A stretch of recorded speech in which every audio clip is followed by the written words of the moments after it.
much. Let's bring in Nicholas Rasmussen. He is the acting executive director for the McCain Institute for International Leadership and an NBC News national security and intelligence analyst. Nick, good morning. Thanks for being with us.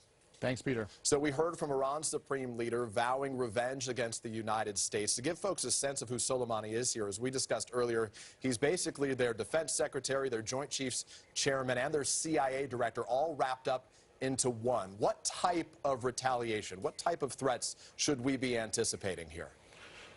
Well, the Iranian apparatus has a whole array of different options that it could get off of the shelf. As Richard Engel reported earlier in this segment, that retaliation could take the form of action inside the region, right in Iraq, in the immediate Persian Gulf region, but could also take place at many different places around the world. Soleimani was able to construct, as I said, an apparatus that had global reach, that had the ability to activate operatives in far-flung portions of the world. So while we can certainly expect retaliation, when, where, and how is still very much an open question. And I wouldn't even assume that it would have to happen in the next 48 or 72 hours. This is a story that will play out over many, many months, perhaps even years. And Iran, excuse me, Nick, does Iran have the capability to hit us here in the U.S., to hit us at home? I wouldn't rule it out.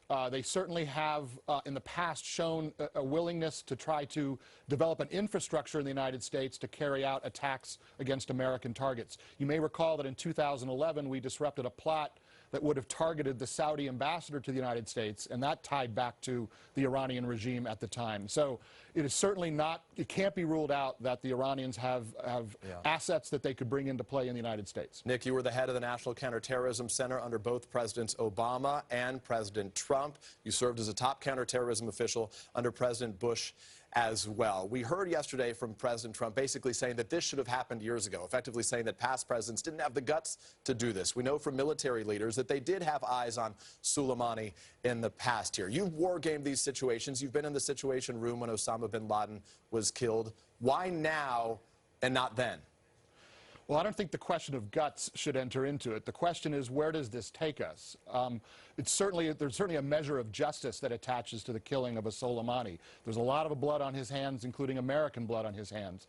But the question is, where does this take us? What does step 2, 3, 4 in this story look like? Where are we actually better off, safer and more secure, you know, with this step having been taken? Or are we entering into an escalatory spiral, which we don't know how it ends? What are the folks in your old position at the Counterterrorism Center, what are they doing right now?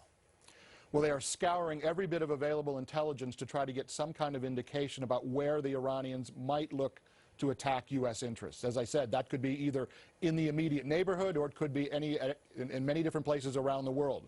They're also looking to activate whatever collection capabilities we have around the world to gather more intelligence, and then working in concert with the rest of our intelligence community and our national security community, trying to harden and improve our defenses so that we are at least as well prepared as possible for what comes next. Nick Rasmussen, we appreciate your expertise. Thanks very much.